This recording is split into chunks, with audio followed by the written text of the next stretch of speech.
Quero cumprimentar toda a igreja com a paz do Senhor. Salmo 126. Salmo 126.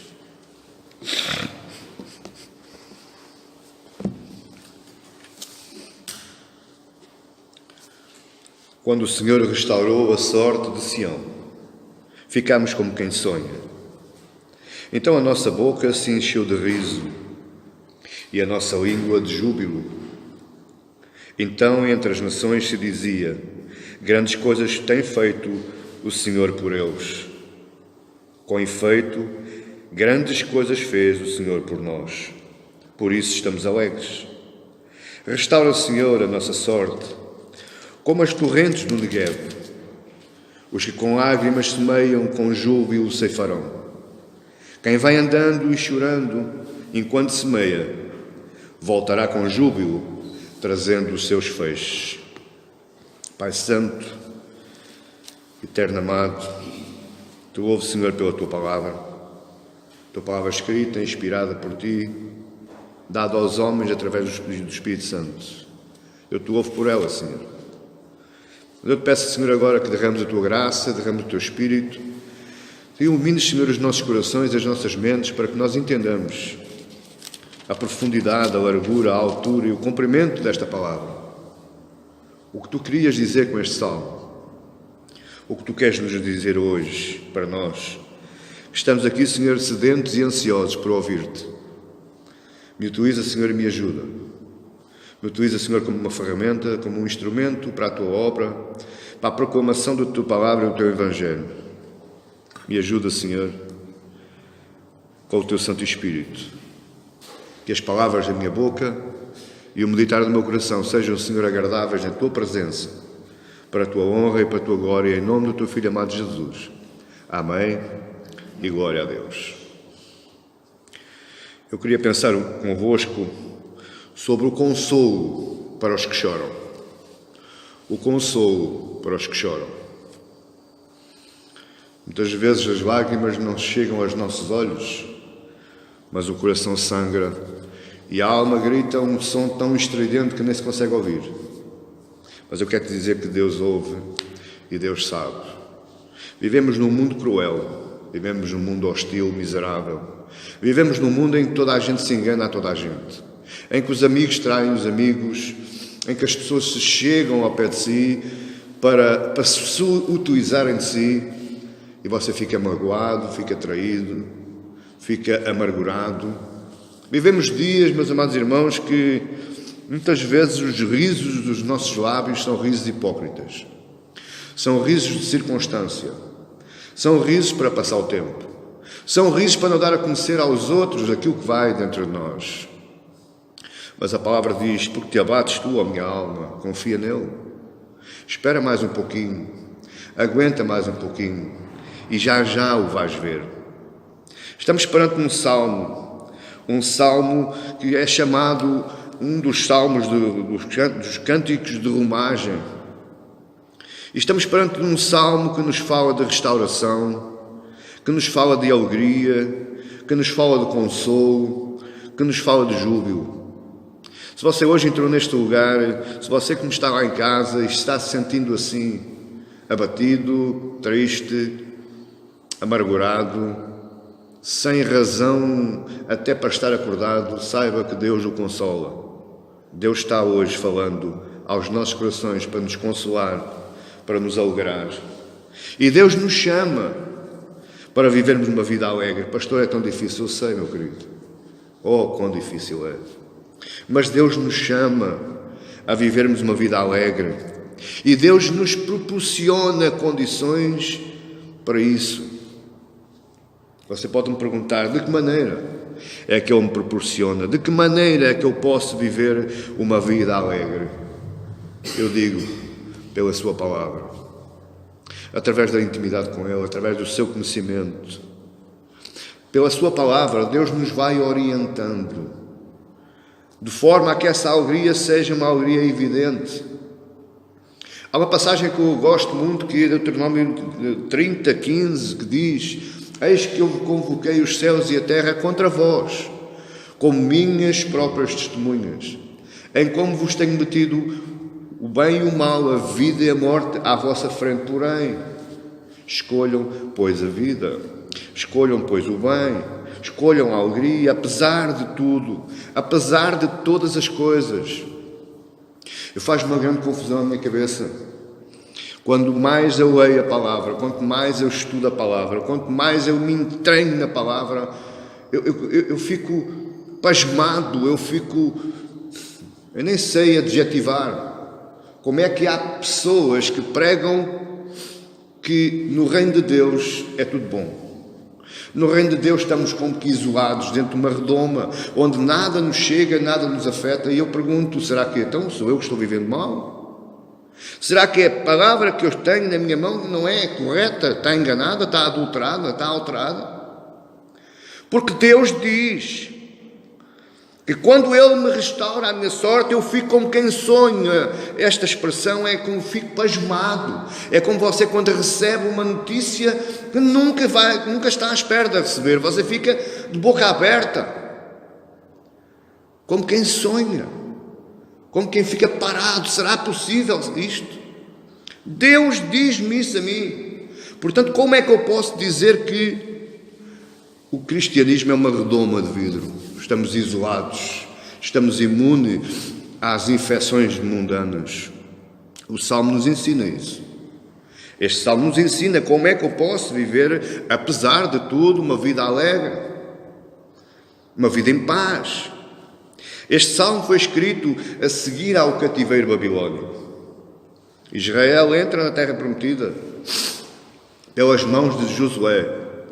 E quando eles chegam à terra prometida, eles têm as conquistas deles, têm as batalhas deles, e quando as batalhas findaram, Josué disse: agora vamos dividir.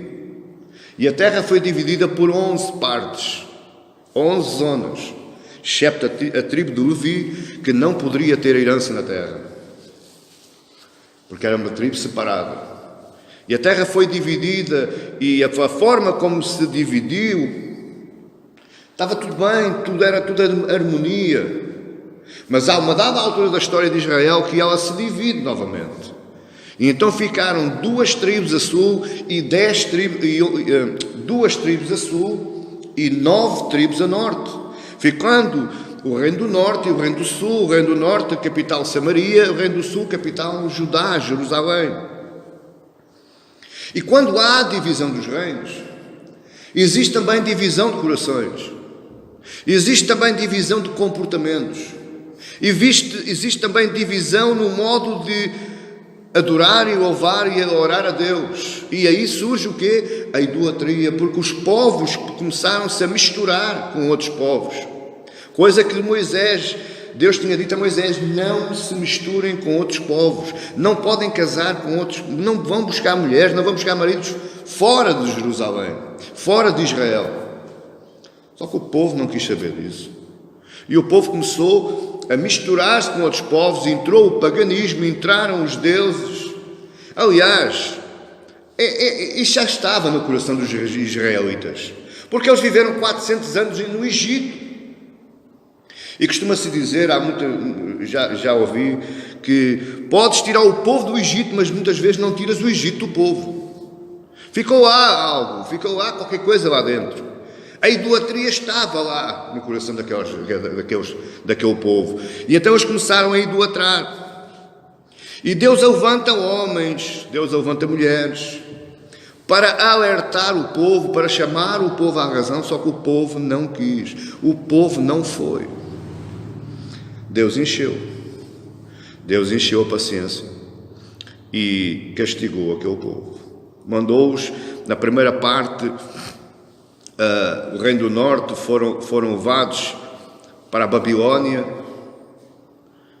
e a seguir foi o reino do sul também, foi Judá, para um cativeiro de 70 anos, onde tudo foi destruído. Foi destruído o povo, foi destruído o culto, foi destruída a cultura, foi destruído o templo, foi destruído a cidade de Deus. Tudo foi destruído por causa da idolatria do povo de Israel. Deus envia 70 anos Nabucodonosor foi o primeiro rei, e esse depois o filho dele. E depois foram os assírios, até que ao fim de 70 anos aparece na Pérsia um rei chamado Ciro, que é tocado por Deus. Mas apesar disso, meus amados irmãos, compreenda isto. Apesar do povo estar no cativeiro, Deus nunca se esqueceu deles. Deus sempre andou com eles, através do profeta Daniel, através do escriba Esdras e através do Neemias, que mais tarde veio a tornar-se um dos maiores líderes da história de Israel. É ele que vai reconstruir os muros e a cidade de Jerusalém. Deus nunca se esqueceu do povo. Independentemente destes profetas, Deus toca no coração de Ciro e Ciro decreta a libertação do povo para as suas terras. Muitos não quiseram vir, mas houve muitos que vieram. Apesar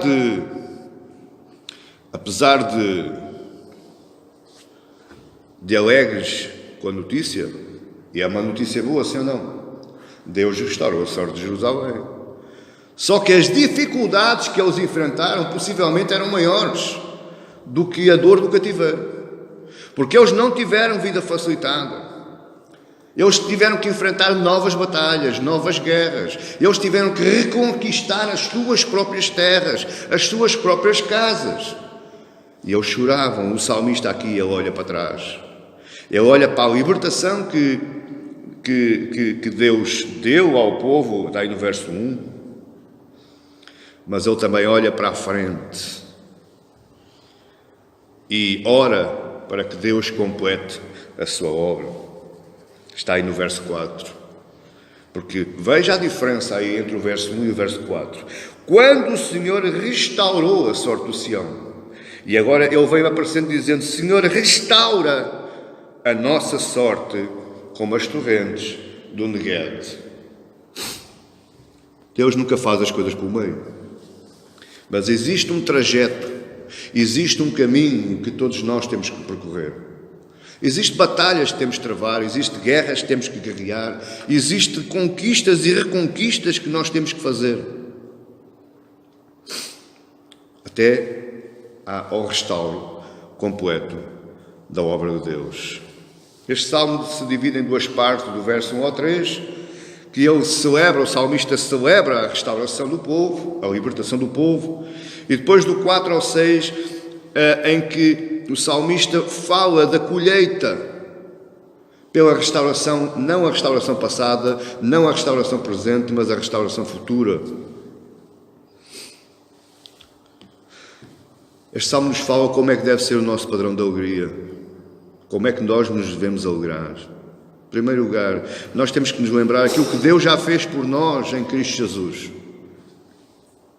Em segundo lugar, temos que olhar para a frente e observar as coisas que Deus ainda fará. E em terceiro lugar, no meio disto tudo, entre o faz e o não faz, entre o fez e o fará, nós temos que orar para que Deus cumpra a sua promessa. Restaura, Senhor. Acaba a tua obra, Senhor. 4 coisas acontecem neste salmo. Primeiro, quando Deus trabalha na nossa vida, nós ficamos como quem sonha, ficamos admirados. O milagre tem que nos causar admiração. O milagre não é para ser buscado em modo místico ou cerimonial. Não, o milagre de Deus ele tem que nos provocar em nós admiração, temos que ficar admirados. Deus é grande mesmo. Deus faz mesmo. Deus restaura mesmo. A seguir, a nossa boca, quando acontece o milagre, quando acontece a restauração, a boca se enche de riso. Quando nós estamos alegres, estamos com riso na boca, no lábio. Até existem aquelas pessoas que a gente só diz: estás sempre a rir, sempre a rir, sempre a rir. O milagre de Deus tem que nos provocar riso. Alegria demonstrada fisicamente para que os outros vejam. A nossa língua tem que se encher de júbilo. O que é isto? É eu falar das maravilhas de Deus.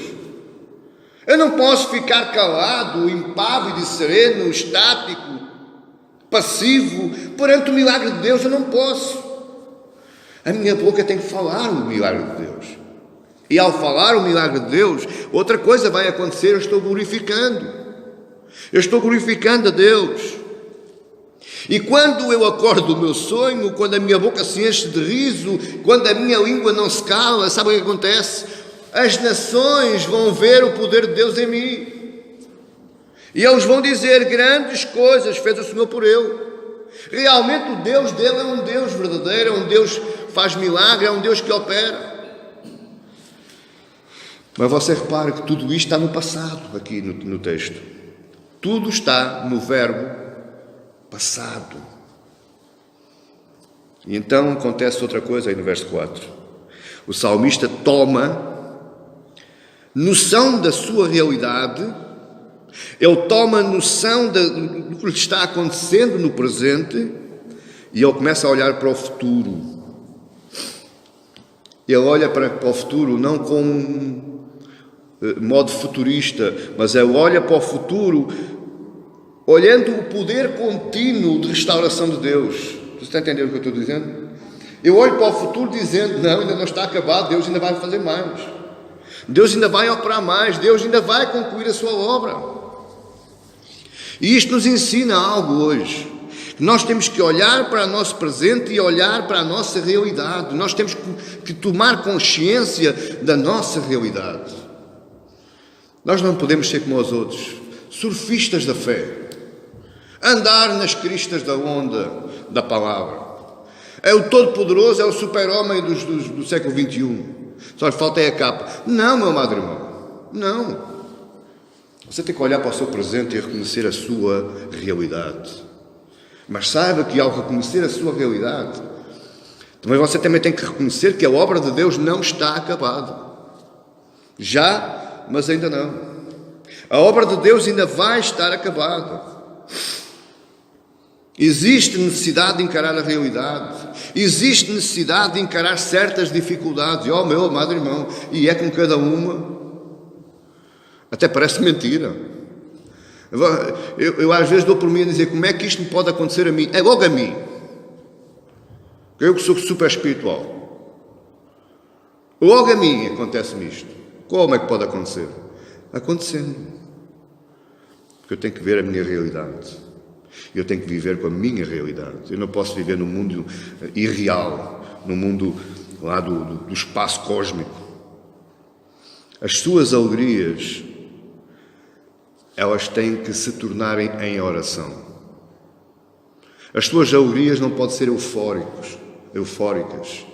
Elas têm que ser umas alegrias reais, porque você sabe quem é o seu Deus, o Deus Criador de todas as coisas, o Deus do céu que fez a terra e o mar, o Deus que conclui a sua obra e viu que tudo aquilo que Ele fez era muito bom. É com base nessa alegria é que você tem que cair na oração. A oração de agradecimento e a oração de súplica para que Deus acabe a sua obra. Está aí nos versos 5. Está desde o verso 4 até o verso 6. Fala aí nas torrentes do Negueb. Se calhar você não sabe o que é, em outras traduções está Correntes do Sul. Torrentes do Sul. O Negueb é o deserto que fica ao sul de Jerusalém, de Israel. E esse deserto é mesmo deserto. Não dá nada, não produz nada. Mas existe um milagre que Deus opera todos os anos. O Monte Hermon, o monte lá em cima, ele deixa cair o seu gelo, deixa cair a sua neve, e essa água corre pelo Monte Hermon e ele vai irrigar o deserto do Negueb. E quando ele irriga o deserto, as sementes que estão lá mortas, misturadas na areia, elas produzem vida, e o povo quase que nem precisa de cultivar. Então o salmista está a dizer: faz em mim, que eu sou um deserto, eu sou uma terra seca, imprestável, eu não produzo fruto se tu não derramares a torrente, a tua água, o teu rio por mim. Faz em mim como fazes ao deserto. Toda a gente diz que o deserto não presta, mas pelo poder e milagre de Deus o deserto frutifica. A misericórdia de Deus transborda sobre o povo. A misericórdia de Deus me faz frutificar, me faz produzir vida, apesar de tudo o resto. É desta forma que nós podemos viver alegres. É desta forma que nós podemos ser consolados. É saber que há uma dada altura da minha vida que Ele vai transbordar. O Monte Hermon, Ele vai transbordar sobre mim. O Monte Hermon me vai frutificar, nascer as sementes que há em mim. Você está a entender isto? É desta forma que nós somos alegres. É desta forma que nós nos consolamos. O apóstolo Paulo fala aqui no livro de Efésios de algumas coisas interessantíssimas que têm a ver com este salmo. Em Efésios 2:1 diz: porque Ele vos deu vida, estando vós mortos nos vossos delitos e nos vossos pecados. Nós éramos deserto, estávamos mortos, não tínhamos vida, éramos improdutivos, mas Ele, Cristo, vos deu vida. Ele transbordou vida sobre vós. Estávamos no cativeiro também do pecado. Está aí no verso 3, os quais também todos nós andávamos outrora segundo as inclinações da vossa carne. Inclinações da vossa carne é paixões da carne, é o pecado da carne. Nós éramos cativos, e também cativos não só da carne, mas também cativos de Satanás, está aí no verso 2. Nos quais andastes outrora segundo o curso deste mundo, segundo o príncipe da potestade do ar, o espírito que agora atua nos filhos da desobediência. Nós estávamos cativos do sofrimento eterno. Está aí no verso 3, a segunda parte do verso 3. Fazendo a vontade da carne e dos pensamentos, éramos por natureza filhos da ira, também como os demais. Mas aqui há o transbordar de Deus. Aqui acontece o milagre de Deus que muitas vezes ninguém dá valor, ninguém olha. E eu estou careca de dizer que o maior milagre que Deus já fez foi você. Ele não precisa de partir paredes, Ele não precisa de estontear o planeta, Ele não precisa de haver terremotos. Não, eu olho para você e eu vejo o maior milagre que Deus já fez. E isso me causa alegria. Isso me causa contentamento, porque Ele derramou a água viva sobre a sua e a minha vida. Em Efésios 2:6 diz: e juntamente com Ele nos ressuscitou e nos fez assentar nos lugares celestiais em Cristo Jesus. Isso não lhe causa alegria? Isso não mexe consigo hoje? Mas eu vou continuar ali no verso 7, no capítulo 2, verso 7, diz: para mostrar, olha o que é que Ele fez para mostrar. Ele fez para que os outros vissem, para mostrar nos séculos vindouros a suprema riqueza da sua graça, em bondade para conosco, em Cristo Jesus. Ele nos fez herdeiros e co-herdeiros do seu trono. Ele nos fez herdeiros e co-herdeiros do próprio Cristo, que está sentado hoje à direita do Pai. Você hoje é herdeiro e co-herdeiro de Cristo. Você pode dizer assim: mas a restauração não está completa. O salmista, no verso 1, ele agradece pela salvação, pela restauração, mas depois no verso 4 ele vai repetir a mesma prece: restaura, acaba, faz o resto, não deixe por metade.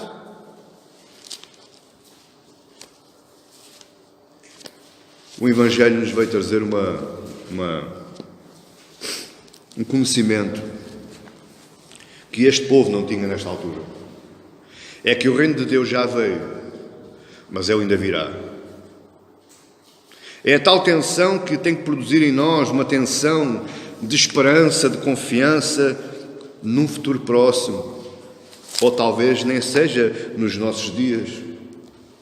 Talvez você morra para esta vida ainda antes deste reino se concluir. Mas uma coisa nós sabemos. Eu posso não ver ainda nos meus dias aqui na terra o reino de Deus, mas eu sei que vou fazer parte dele. Eu sei que eu vou estar lá integrado. Eu sei que eu vou ser um dos tais que o irão louvar junto ao trono da glória. Lucas capítulo 10, verso 9, diz-nos assim: curai os enfermos que nela houver e anunciai-lhes a vós outros que está próximo o reino de Deus. O reino de Deus já veio, mas ainda não. Cristo já veio, mas ainda não. Você já foi liberto, mas ainda não.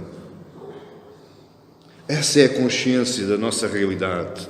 E essa consciência, ela tem que me trazer uma alegria interna, que vai transbordar na minha face, vai transbordar no meu modo de vida, vai transbordar no meu falar, a pontos dos outros olharem e pensarem: como pode ser possível? Aquele desgraçado miserável vive mal como tudo, mas anda sempre com um sorriso nos lábios e sempre louvando a um Deus que eu não conheço. É isso é que nos traz alegria, é isso é que nos traz consolo. Temos que olhar para o futuro.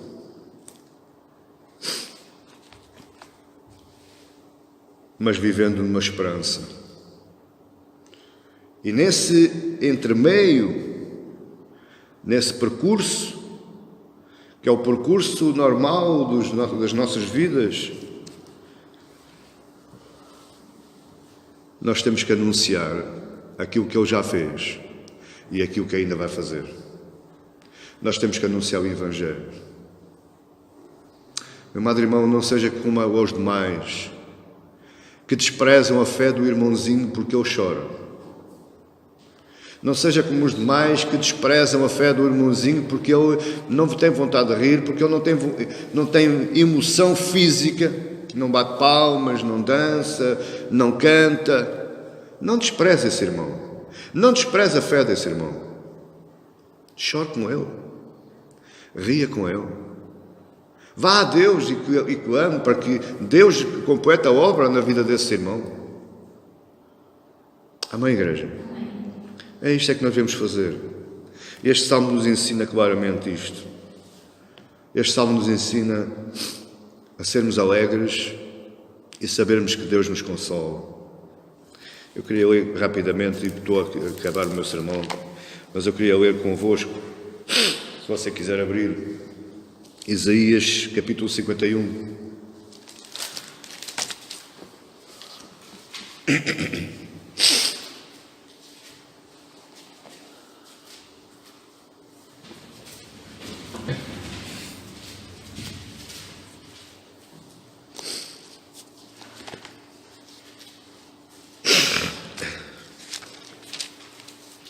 Porque quando o Salmo diz, Isaías capítulo 51, quero ler nos versos 11 ao 15, e quando o salmista diz: os que com lágrimas semeiam, com júbilo ceifarão. Quem sai andando e chorando enquanto semeia, voltará com júbilo, trazendo os seus feixes. Isto é uma palavra de extrema esperança. Se hoje a sua vida pode ser chorando, andando e chorando, andando e chorando.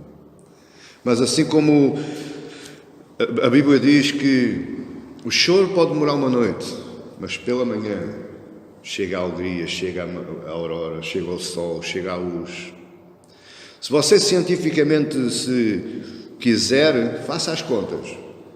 E você repare que as horas do dia são maiores do que as horas da noite.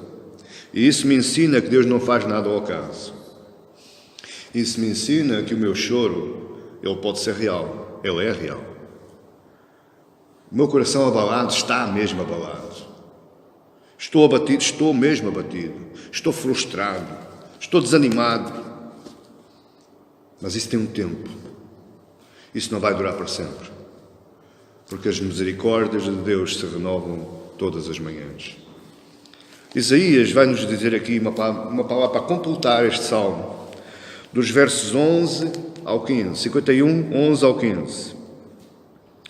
Assim voltarão os resgatados do Senhor, e virão a Sião com júbilo e perpétua alegria. e perpétua alegria lhes coroará a cabeça. O regozijo e a alegria os alcançarão, e deles fugirão a dor e o gemido. Eu sou aquele que vos consola. Quem, pois, és tu para que temas o homem que é mortal ou o filho do homem que não passa de erva? Quem és tu que te esqueces do Senhor que te criou, que estendeu os céus e fundou a terra, e temes continuamente, todo o dia, o furor do tirano, que se prepara para destruir? Onde está o furor do tirano? O exilado cativo depressa será libertado. Lá não morrerá, lá não descerá à sepultura, e o seu pão não lhe faltará. Pois eu sou o Senhor teu Deus, que agita o mar, de modo que bramem as suas ondas. O Senhor dos exércitos é o meu nome. O Senhor Yahvé é que te consola. O Senhor Yahvé é que te resgata. O Senhor Yahvé é que te retira de ti todos os tiranos da tua vida. Este é um salmo de consolo. Consolo para os que estão chorando. Consolo para os que estão desanimados. Para os que estão frustrados. Por causa das circunstâncias da vida. Por causa da implementação deste sistema mundano. Em que toda a gente passa por toda a gente. Toda a gente galga, cavalga e pisa em cima de toda a gente. Ninguém tem respeito mais por ninguém. Toda a gente despreza, ninguém levanta, ninguém dá a mão para ajudar. Este é o mundo em que nós vivemos e este mundo tem que nos fazer chorar sim. Este mundo tem que nos fazer, às vezes, cerrar os dentes de raiva. Sim. Mas não tente viver este mundo. Não tente se entronizar neste mundo para amenizar a sua dor. Não, salte fora sim. Lute sim. Guerreie, esperneie, grite. Mas não viva segundo este mundo. Porque o Senhor Deus, o Senhor dos exércitos, é o que nos consola e é o que nos resgata. Queria fechar este sermão com duas aplicações deste salmo para a nossa vida. Eu queria perguntar, firmemente e cara a cara, o que é que te faz alegre hoje? Uma boa posição no emprego? Uma boa conta bancária? Um bom carro? Uma boa casa? Uma boa família? Um bom grupo de amigos para confraternizares? O que é que te faz alegre hoje? Estas coisas é o canudo da universidade?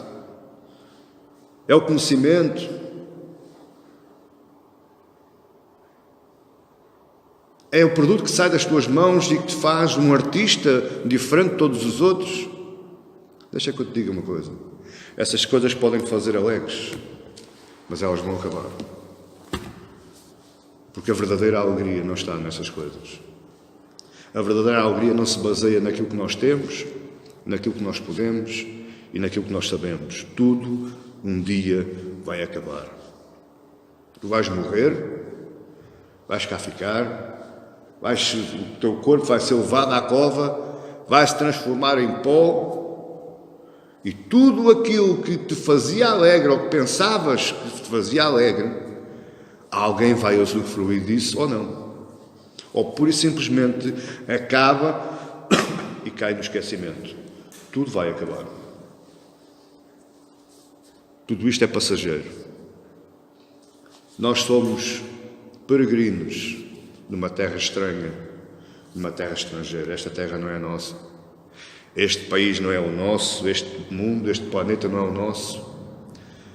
Nós pertencemos ao futuro celestial, ao futuro da esperança, novos céus, nova terra, nova Jerusalém, um novo reino de Deus implementado e estabelecido que nunca mais vai acabar. É aí que nós pertencemos e não a estas coisas. Queria falar também para os que vivem em constante tristeza. Para aqueles que abrem os olhos e fecham os olhos, e abrem os olhos e fecham os olhos e não veem luz nenhuma ao fundo do túnel. Para aqueles que já possivelmente disseram Deus, já está no limite, ou se calhar já nem vontade têm de dizer a Deus nada. Nem vontade têm de orar, não têm vontade de cantar, não têm vontade de vir à igreja, não têm vontade de abrir este livro, porque a sua tristeza é maior, a sua frustração abarca toda a sua vida. É para isso que eu quero falar. Olhe para trás e veja aquilo que Deus já fez. Esse Deus que fez lá atrás é o mesmo que vai fazer lá à frente. As coisas que Ele fez lá atrás, elas não estão completas. Elas têm que ser terminadas. E muitas vezes, por mistérios que eu não consigo compreender, nem consigo explicar, os caminhos de Deus passam pelo choro, pela tristeza e pelo desânimo. É assim que Deus trabalha em nós. Possivelmente porque nós somos rebeldes, possivelmente porque nós somos teimosos, possivelmente porque nós não queremos entender Deus e queremos entender o nosso entendimento, o nosso conhecimento, e então Deus nos proporciona um cativeiro para que nós passemos e para que nós reconheçamos Deus quando Ele faz o milagre, para que nós fiquemos pasmados como quem sonha, para que nós acordemos do nosso sonho, o sonho da nossa vidinha, mesquinha, miserável, sem fruta nenhuma, sem sentido nenhum, cheio de sementes mortas que não germinam, exatamente igual ao deserto no Negev. Se você hoje está passando por esse ponto, se você hoje está sentindo esse deserto, olhe para trás, porque grandes coisas o Senhor fez por nós e grandes coisas o Senhor ainda fará por nós. Amém? Fique com esta palavra no seu coração e que Deus o abençoe e que Deus o conforte e que Deus restaure a sua vida. É por isso é que eu oro assim, Pai, te agradecendo por esta palavra e te agradecendo, Senhor, por me teres ajudado nesta situação, nesta circunstância que eu estou passando, em que as capacidades físicas não são as melhores, mas eu te louvo, Senhor, e te adoro, porque Tu és misericordioso, porque Tu és grande, porque Tu és o Senhor dos exércitos e porque Tu me ajudaste, Senhor, a falar esta palavra para esta igreja, para estes meus irmãos, estes aqui neste lugar e todos aqueles que estão lá em suas casas assistindo este vídeo. Restaura, Senhor, a nossa sorte. Ó Deus, Tu possas, Senhor, completar a Tua obra nas nossas vidas. Olhamos, Senhor, para o futuro próximo e talvez, quem sabe, para um futuro longínquo, porque nós não sabemos os Teus tempos, os Teus timings, mas ficamos, Senhor, na esperança que a Tua repleta restauração, ela não tarde, ela seja mais cedo, que ela nos expande, Senhor, que fiquemos pasmados e como quem acorda de um sonho. Surpreende-nos, meu Pai, surpreende estes meus irmãos. Derrama, Senhor, o Teu Espírito de confiança, derrama, Senhor, o Teu Espírito Santo, derrama, Senhor, a Tua graça e a Tua misericórdia sobre cada um de nós, para que os nossos gozos sejam visíveis nas nossas faces, nos nossos comportamentos, para que o mundo saiba, Senhor, que o meu Deus é o Deus do céu, que fez a terra e fez os mares. É o Senhor dos exércitos, o Todo-Poderoso. Eu oro assim, meu Pai, em nome do Teu Filho amado Jesus, acreditando convictamente que será assim feito, para a Tua honra e para a Tua glória. Amém e glória ao Teu nome.